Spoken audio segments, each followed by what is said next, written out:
Atëherë dashur, kam kënaqësinë sot të kem në studio një autore të re, por gjithashtu edhe juriste, siç duket të rrugë të gërshëtuar së bashku. Flasim sot me Liber Eminin. Shumë kënaqësi të kemë sot Liber në emision. Faleminderit që ke gjetë kohë dhe mundësi të vish. Faleminderit Artemisa gjithashtu për ftesën dhe komoditetin. Atëherë dashur, dua të flasim pak fillimisht nga fillimi i këtyre dy rrugëve, apo si përputhen këto rrugë? I bashkëzim, po. Po, pikërisht. Për librat, për profesionin, të dyja bashkarisht. Profesioni si jurist është profesioni im i parë, i cilin e kam zotuar dhe me shumë dashuri, kurse ky i dyti tani, që mund ta quaj edhe ndryshe si hobi, është domethënë si autore, që tani jam autore e 3 librave dhe presim edhe librin e radhës, i cili nuk do të zbulohet çfarë në mije do të jetë, por është në ardhje, të sipër. Këta të tre që vetë se kanë kaluar, i fundit ishte atje për të vërtetës, apo jo? Për çfarë, le të themi çfarë zhanri? Zakonisht u shkruaj në, domethënë 2 librat i kam prozë, një kam në poezi, domethënë këtë të fundit. Kam atë stilin filozofik, social, pak të mendimit kritik, domethënë kjo më pëlqen më shumë. Më pëlqen të trajtoj temat të ndryshme nga realiteti, të pikas disa temat që janë më aktuale, që prekin njerëzimin konkretisht të rinin, që domethënë me një fjalë mos të jenë të bezdishme për të lexuar, por të jenë të kapshme dhe të kuptueshme. Aty zakonisht. Si për shembull, nëse mund t'i përmendim disa ose diçka, po cilat kanë qenë ndoshta disa tema që i ke trajtuar tek të tre butimet? Për shembull, te libri i parë ka qenë jeta e njeriut gradualisht nga lindja, zhvillimi, dashuria, vuajtja deri tek vdekja. Libri i 2 gjithashtu ka qenë një botim social filozofik i thellë, që flitet për jetën e një gruaje, domethënë se si i parashohin burrat se gratë nuk dinë të dashurojnë. Dhe domethënë tani ky i fundit është kështu po ashtu i mendimit kritik, është social filozofik që flet në përgjithësi për jetën e njeriut, për natyrën, domethënë gjithçka që ka të bëjë me realitetin tonë dhe që na lidh zakonisht. Lidhet këtu ndoshta profesioni vet ose këto temat që pak a shumë të shtynë shkruash në këto tema, apo është thjesht ndoshta diçka, le të themi, një lloj proteste ose një lloj shprehje jotja përmes shkrimit? Ta them të drejtën, unë kam filluar të shkruaj që si fëmijë, domethënë që kur isha në moshë shumë të re, domethënë e mbaj mend çmimin e parë kam marrë në klasën e 3 ose të 4, kështu diçka, me një esej që i kishim atë kohë që ishin si kaluan pushimet ose diçka kështu të ndryshme. Edhe kuptova që e mora një çmim aty dhe domethënë zakonisht shkruaja dhe më pëlqente të shkruaj, dhe kur e parë se u vlerësuan ata me një vlerësim të mirë nga jurit të ndryshme, nga shkollat të ndryshme që kishim gara atë kohë, edhe atëherë fillova që shkrimet e mia t'i bëj edhe publike, për shembull tani siç janë edhe librat. E si vendosa që ti botosh? Ti je autore. Si vendosa, botimi i parë ka qenë në pandemi, domethënë kur gjithë bota ishte duke tjetër, unë isha zgjuar. Atëherë ishte botimi i parë, domethënë vendosa ta bëj në atë periudhë, ishte diku fundi i vitit 2020-2021. E kisha akumuluar librin tim, e kisha sistemuar të gjithën, por se disha është koha që të dalë ose jo, dhe mendova që mjaft fleti materiale dhe duhet tani që të dalë, edhe atëherë fillova t'i botoj të 2 librat paralelisht kanë dalë, dhe pas 2 vite domethënë e bëra edhe librin e tretë, dhe kështu që pas 1 viti do të dalë edhe libri tjetër. Pas 1 viti? Po, diçka kështu po, vjen jo bashkë 1 vit, po diçka kështu maksimum. Para shumë brenda këtij viti tani, apo pritet në 2027, ose në 2026? Disa muaj mendoj. As temën nuk mund ta zbulojmë pak a shumë si për vetëm se nuk ka romane, është diçka komplet tjetër. Duke qenë shkrimtare e re, po edhe në moshë, po ashtu edhe profesioni luan rol, besoj sfida ka pasur mjaft, qoftë tek mbështetja, po edhe në për aspekte tjera, po çfarë do thojë në këtë pikë? Si qëndrojmë? Sa i përket mbështetjes, Artemisa, të lidhem konkretisht në mbështetjet institucionale të vendit tonë. Duke qenë se edhe vetë shkruan edhe mbi këto tematika, po ashtu. Po, fiks, po. Domethënë janë trajtime të ndryshme, të thella, po dhe emocionale. Për shembull, vendi ynë, fatkeqësisht, nuk i mbështet të rit as pak në këtë pjesë, dhe unë nuk e di, domethënë nuk e shoh as pak të arsyeshme, që për shembull disa artistë të rinj, pavarësisht në muzika, në letërsi ose kulturë diku tjetër, të mos mbështeten, dhe madje domethënë arsyetohen me atë arsye se të rinjët po na ikin ose nuk po na ikin, ose ku e diun çka tema të ndryshme. Normalisht që fjala guri i rënd peshon në vendin e vet, por kur nuk ja bën vendin gurt, ai rrokulliset dhe gjen diku ku është më mirë. Kështu që unë mbështetjen e kam pasur konkretisht për 2 librat e parë po flas, që isha ende shumë e re, në moshë 21-22 vjeç, po edhe mendoja se do i kem gjithë dyert e hapura, ashtu siç theksonin të gjithë. Edhe si shpretendohet. Po, edhe kur e pash, domethënë shkret një realitet tjetër, absolut, dhe domethënë i kam bërë me vetë finansim. Ministria e Kulturës atëherë ka qenë ministri shqiptar, nuk më kujtohet cili ka qenë. edhe ai domethënë refuzoi botimin tim ja ti finansoj, nuk e di për çfarë arsye, vetëm se përgjigjja ishte negative. Dhe kjo domethënë se një artist i ri të kyç është me gjithë atë motiv vullnet dhe ta kish një derë të mbyllur, është një fatkeqësi e madhe. Kjo shpesh pastaj në rastin tënd jo, po në shumë raste tjera edhe i demotivon apo jo, demotivon, po shumë kufizon shumë, po vetëm se kam pasur energjinë dhe vullnetin tejet të madh dhe nuk e kam lejuar se më është dashur vitet të krijojmë kjo që jam dhe nuk dua që për një arsye X, domethënë ta demotivoj veten, po me të vërtetë ka qenë e vështirë dhe besoj se është për çdo krijues të ri, artist të ri që nëse nuk e gjen për krajin në vendin vet, është diçka e kohë. Pse ndodh thua kjo? Si jo vetëm në rastin tonë, ndoshta apo edhe në përgjithësi tek të rinjët, tek krijuesit të rinj, pse mungon mbështetja? Apo thjesht nuk i japim ndoshta rëndësi qoftë të rinjve apo edhe vetë kulturës së artit tek ne, atë sa duhet. Fiks, edhe kjo është, por ma tepër mendoj se në vendin tonë gjithçka është politizuar, fatkeqësisht. Tash për shembull ti duhesh gjithku të jesh i kyçur në politik, pavarësisht cilën do politik që është aktuale te ne, që të kesh kyçe në kulturë, në marrjen e projekte, në finansimin e tyre, pavarësisht ta në kulturë, në shëndetësia, në arsema nuk e di se ku, dhe kjo është një gjë që i penalizon të rinjët që janë të pavarur. Domethënë që është një dis shumë i madh për ne, sepse domethënë nëse vendi jo nuk është mbështetës për ne, si të rinj që kemi vullnetin, motive, se madje edhe ne dikur do pjekme, do kuptojmë se vendi jo nuk është ai që na mbërkra, që na mbështet, por si për fillim kjo gjë nuk është as pak e mirë, nuk është hiç edhe e logjikshme, edhe mendoj se edhe nuk e vlerësojnë. Shumë kështu shkurt e shqip. Se për shembull ti shkruajnë, po në një mënyrë duhet kesh edhe lexues. Unë jam falëndërues ndaj lexuesve të mi, sepse libri i tretë domethënë është bërë me kërkesë të tyre, që u ka pëlqyer shumë, po, edhe jo rastisht e kam me vetë finansim, gjë që më ka kushtuar mua librat e parë. Tek edhe ishte vetë financim edhe tek dy librat e parë, po edhe tek i tretë. Jo, te i treti jo, se mandej fillova. Te i treti po. Këtu edhe doja të pyesja faktikisht sepse jashtë mbështetjes financiare apo përveç asaj është rëndësishme edhe le të themi rrethi apo përkraja nga rrethi ose të paktën lexues që të ke fundit për ata dhe shkruan. Si qëndrojmë në atë drejtim? Kemi mjaftueshëm lexues, kemi mjaftueshëm interesim, shohim përkrajet paktën nga ata? Unë mendoj se siç ka qenë më herët, domethënë nuk është, po prapë nuk është shumë i rënë. Për shembull, zakonisht duhet të dim çka kërkojnë rinjia dhe lexuesit, sepse ata nuk dojnë shumë tema filozofike të thata, se që themi, po dojnë diçka pak më atraktive, pak më diçka që i tërheq. Dhe unë kam gjetur këtë pikë dhe gjithëherë i prekja aty, ku ata gjithëherë kurioz janë, libër pas libër dhe tem pas teme që ta shtjellojnë, ta lexojnë dhe ta trajtojnë. Dhe domethënë është e rëndësishme shumë për autorin. Mosha që targeton janë të rinjt, kryesisht po. Përgjithësi janë mosha popullore, domethënë që i parashë gjitha moshat, por të rinjët pak më tepër mendoj, po. Edhe mendoj se kjo duhet jetë arsyeja që dish çka kërkon publiku atë ta servosh. Kështu që libri i tretë na ka ardhur si kërkesë nga vetë lexuesit e po. Ku e pe, le të themi, këtë kërkesën, apo ku e pe ndoshta momentin e duhur për ta botuar librin? Këtë e pash Artenisa, sepse në konkurset letrare të ndryshme që ishin, zakonisht ishin konkurse me poezi. Unë poezi më herët nuk shkruja, nuk e di, mendoja se diçka ishte shumë e lehtë, a faktikisht e parë se nuk e as pak ashtu. Edhe konkurreva me poezi të ndryshme, edhe kur i shihja se merrja çmime, u pëlqejshin shumë dhe më bëjshin kërkesë pse nuk po e boton, pse nuk po e bën këtë, pse nuk po e bën atë. Edhe atëherë mendova gjithë ata poezi që kisha të shkruar, ai sistemova, shtova disa të tjera që kisha aty, i bëra, i pritet domethënë se zakonisht për autorët është e mirë që materiali të flej, që pas një kohë kur ta shohësh, ta shohësh a është aktuale dhe e duhur për të botuar ose jo. Dhe e pash të arsyeshme dhe e nxorra në treg. Qëndrojnë akoma aktuale temat që ke shkruar edhe pas kaq vitesh? Po, se jo, nuk janë edhe shumë, një vit. Jo, edhe për botimet e para, edhe ato. Po. Qëndrojnë, më thonë akoma. Po, qëndrojnë hala. Kjo i bia që jemi mirë apo mund të bëjmë akoma më mirë? Jemi mirë, po mund të bëjmë akoma dhe më mirë. Asnjëherë nuk duhet jemi mjaftueshëm me veten, sepse gjithçka është diçka e re, gjithherë ka risi. Dua të kthehemi pak tek pjesa e qoftë institucioneve, po të rinjve në përgjithësi, përkrahjes e gjithçka tjetër, çfarë mund të bëjmë apo çfarë mendon ti ndoshta që duhet të ishte qasja e duhur ose disa hapa që mund t'i merrim në drejtim për të pasurat përkrahjen që na duhet edhe hapësirën e mjaftueshme për të rinj që të krijojnë tek ne në vendin tonë, pa u larguar. Pa u larguar.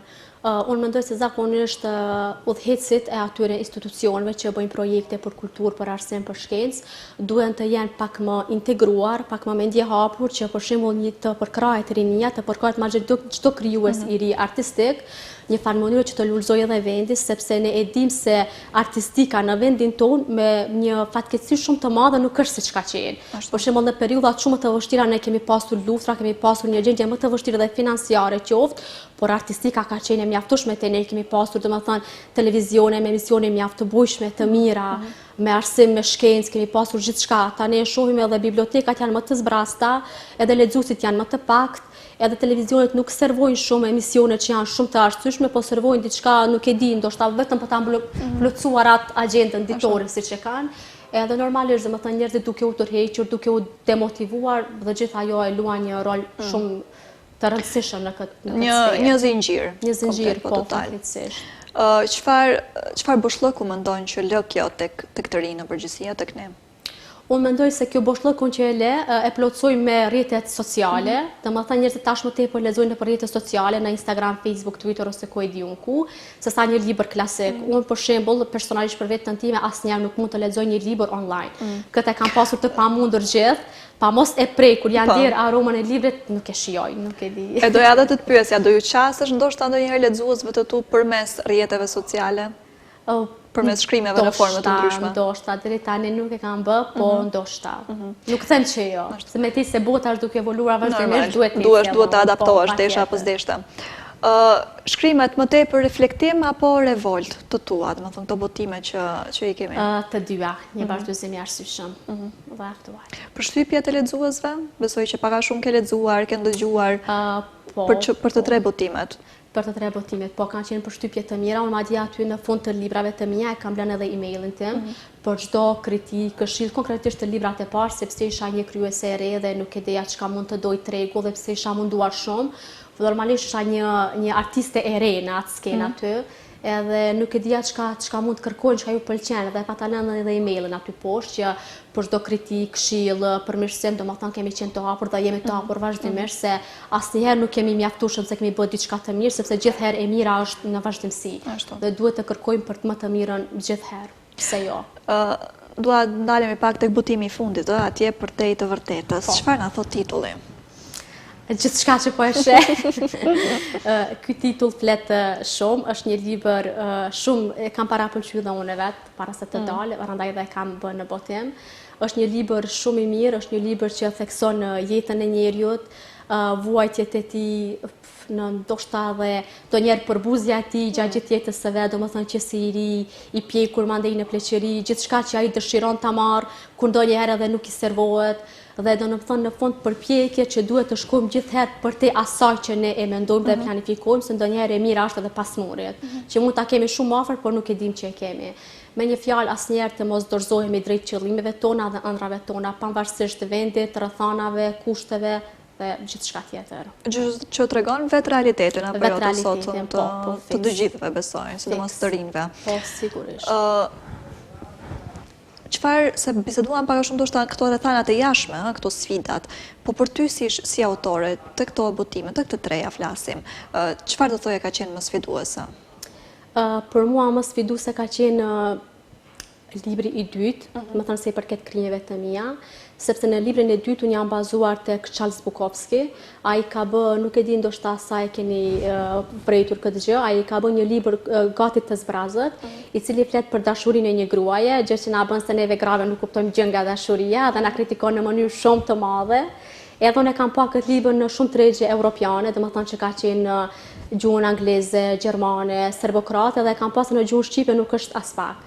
Edhe kam desh pse mos ta kemi edhe ne një gjë, dhe ka qenë një revolucion për tregun tonë ta kesh një libër të zbrazë që flet shumë.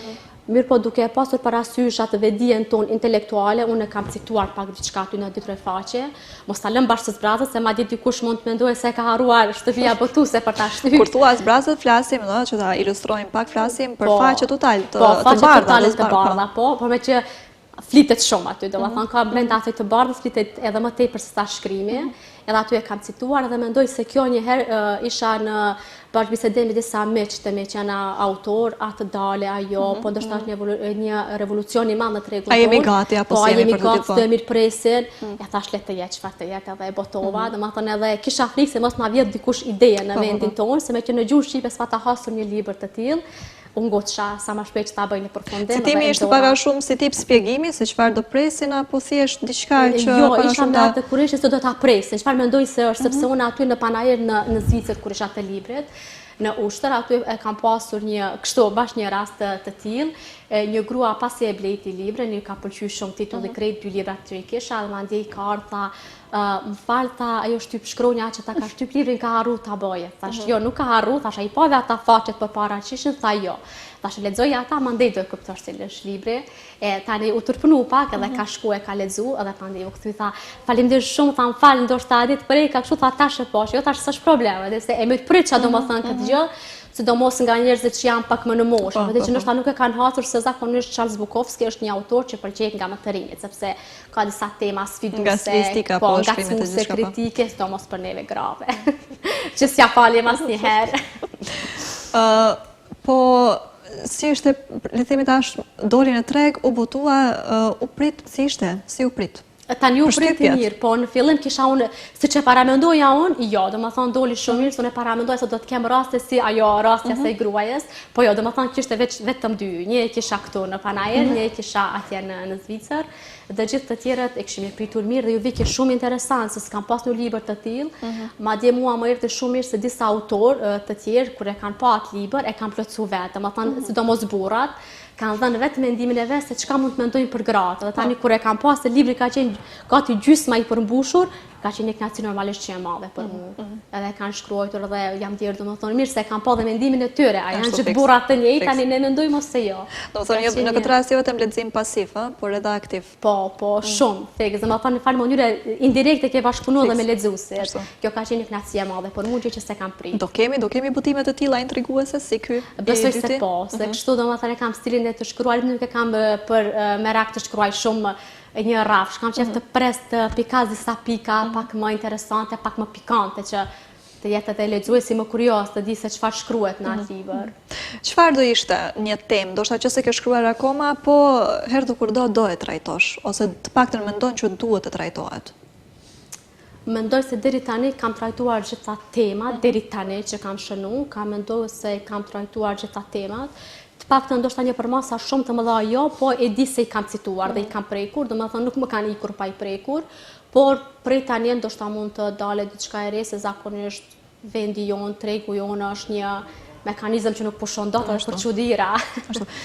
Kur thua mekanizëm që nuk pushon, kemi një treg le të themi mjaftueshëm të madh apo të hapur për krijues të rinj, kemi nevojën për krijues të rinj, për shkrimtar, autor të rinj. Po, ne kemi nevojë shumë, sepse domethënë është një sferë e hapur kjo dhe besoj se gjithkush ka vend këtu që e sheh veten, pavarësisht në libra, në muzikë, në projekte të tjera artistiko-kulturore që bëhen në vendin tonë, madje edhe un kam qef kur shoh edhe autorë dhe shumë të ri se unë ose të moshës time, edhe i mbështes pa asnjë hezitim dhe shpreh një dëshirë shumë të madhe madje edhe të bashkëpunoj me ta, pse jo. Ashtu. Besoj pjesëmarrëse në shumë panajire, si lexuese, si autore, po ashtu edhe fituese shumë çmimeve. Tek pjesa e bashkëpunimit, sepse dhe është luan role shumë rëndësishme me krijues të tjera, apo me autor të rinj. Thua luan role edhe kjo në krijimin apo në karrierën e gjithë secilit, në rrugtimin e gjithë secilit, jashta edhe për krajës institucionale, po edhe për krajën ndaj njëri tjetrit. Padyshim luan një rol shumë të rëndësishëm, sepse një farë mënyre kur bashkohen dy mendje rreth një teme, atëherë del diçka shumë më e bukur dhe është shumë e mirë, pse jo.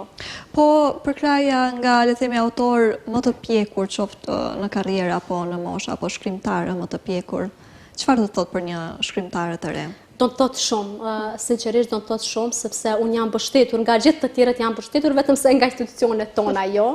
Do të thotë shumë, sinqerisht, sidomos për një krijuese të re, si në sferë, ashtu edhe në moshë, do të thonë flet shumë, sepse ti për shembull mund të imagjinoj nga vetja, nëse krijon diçka të re edhe nuk mbështetesh, kritikohesh, nuk është diçka e mirë, ne mund ta dimë se nuk është gjithçka gjithçka e mirë, por nëse ti motivohesh, mbështetesh, këshillohesh për mos ta trajtosh kët ose kët, ajo është diçka shumë superiore dhe është një motiv që të shtryn drejt para, pa mos u ndalur dhe pa mos pasur dyshime me veten tënde.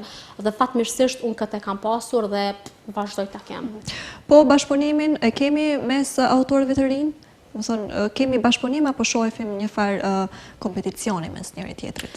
Deri tani unë nuk kam pasur, mendoj bashkëpunim ta shkruaj një libër bashkë me autor, nuk kam pasur. Pak mbështetje ose mbështetje kam pasur morale. Dhënie mendimesh, bisedash. Mbështetje kam pasur, po kurse të shkruaj bashkërisht një libër ende nuk e kam marrë këtë mendim, kurse mbështetje morale, po. Do e bëje të shkruaje bashkë një libër? Po, pse jo, nëse është diku që shkruan të stilit tim, natyrës time, pse jo. Sfidat e veta, po do ishte diçka interesant. Po, dhe unë mendoj ashtu.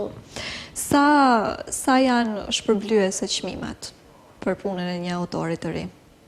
Ta them të drejtën, janë flasën edhe ata shumë, janë shumë një farë mbështetje indirekte, emocionale që të jepet.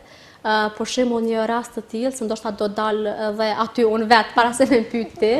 Domethënë ishte çmimi im që e kam marrë në Suedi, domethënë ishte një çmim krejt i papritur. Aty kishin qenë 24 shtete pjesëmarrëse. Dhe ta them të drejtën, unë nuk e prita që do marrë çmim, e prita do marrë ndonjë vlerësim në një orë të ndryshme, por që do ta marrë çmimin e madh, nuk e prita asnjëherë, kështu të jam shumë sinqert. Edhe domethënë kur e mora, ishte normalisht një gëzim i madh për mua, sepse një farë mënyrë ishte një farë Eurovisioni letrari gjithë shteteve, domethënë kishte Izrael, Azerbajxhan, gjitha shtetet e tjera. Ishin unë isha shumë e re, atëherë isha edhe pak më e re edhe në moshë edhe si artiste shumë më e re si autore. Edhe thash ndoshta ka njerëz që janë edhe më të pjekur në shkrime, dinë çka trajtojnë më tepër ose meqense publiku ishi mosur shumë më të madhe, mendoja se do të pëlqejnë diçka lexime më të ndryshme. A kupton, gjithherë kjo hamendja. Edhe tani kur e pash se u vlerësova, normalisht ishte një motiv shumë i madh për mua, sidomos në vendin e huaj në Suedi për shembull, sepse atje domethënë bën vlerësime shumë reale se tek ne, se për shembull tek ne bëhen po jo dhe aq, po kupton, domethënë po. Nuk ka shumë vlerësime. Ka dhe ndikime të rrethana të ndryshme. Pa dyshim, kurse atje jo, se atje s'kisha askënd unë aty. Domethënë isha tamam e huaj, një në një vend të huaj dhe kjo më bëri shumë mirë, më dha një motiv edhe më tepër të eci përpara. Kemi aspirata apo ambicie për çmime të tjera apo le të na vinë si ky, pa pritmas, por shumë i bukur? Artemis, ata them të drejtën, unë zakonisht kur kam bë kështu projekte të mia, qofshin edhe minimale, unë nuk i kam folur. Gjithherë kam lënë që edhe vepra më e vogël e hesht fjalën më të madhe. Kam lënë gjithherë që suksesi im të flet dhe nuk kam pasur shumë merak të diskutoj, madje librat e mi të gjithë që kanë dalë në surprizë, befasi madje për familjen time. Nuk kanë ditur vetëm kur e kam sjellë te shtëpia, do të thon prindit tim, edhe ka qenë një gëzim edhe për atë, sepse unë as nuk e kam diskutuar, as si mund të dalë asnjëherë, domethënë kam bashkëpunuar me veten dhe me të tjerët në heshtje. Është kjo le të themi një marrje rreziku sado e vogël është që të mos bësh punë në rrjetet sociale, marketingje dhe gjëra të këtij lloji, por thjesht të botosh. Sepse nuk e di asnjëherë se si shkon, por që deri tani siç duket janë pritur mirë dhe po ashtu kërkesa vazhdon të jetë aty. Po, zakonisht unë jam me atë parimin, është më mirë të jesh i suksesshëm se sa i famshëm. Domethënë, suksesi është ai që na bën njerëz dhe na bën të jemi të kënaqur me veten, kurse fama është një ditë dy mund të bjerë dhe nuk është diçka që luan rol, madje as nuk dua të jem një njerëz i famshëm, dua të jem një njerëz i suksesshëm. E din lexuesit që po ju vi edhe një butim i ri? Jo. Apo do e marrin vesh këtu? Jo, këtu e marrën vesh tani. Por se ti do t'jetë, ende do e zbulojmë, po. Si që the edhe vetë, është surprizë. Po, surprizë. Po ja afrohemi fundit të bisedës, po gjithsesi ja dua di edhe për fund pak ndoshta si një përmbyllje apo një mesazh apo diçka që ti ndoshta do doje të ta kishin thënë, apo ta kishe si krijuese re për të gjithë krijuesit e rinj. Për të gjithë të rinjët, po. Unë mendoj se gjithë të rinjët duhet të ndjekin ëndrat e tyre, pavarësisht rrethanave, kushteve, aktualitetit të tyre, se ndonjëherë vendi ynë është i vogël për ëndra të mëdha dhe gjithëherë duhet të ecim, të shohim se aty ku gjen më mirë të shohësh, sepse ndonjëherë nuk është e rëndësishme vendi, por vlerat që ke ti dhe që duhet gjithëherë mos të dorëzohesh me veten, pavarësisht shtuhive që të sjell jeta, pavarësisht ngritjeve ose uljeve, se gjithëherë ai qëllimi yt i pastër do të dalë në dritë dhe do vlerësohesh për atë që ke menduar se do të vlerësohesh ndonjëherë. Dhe kjo që mendoj se gjithëherë follow your dreams.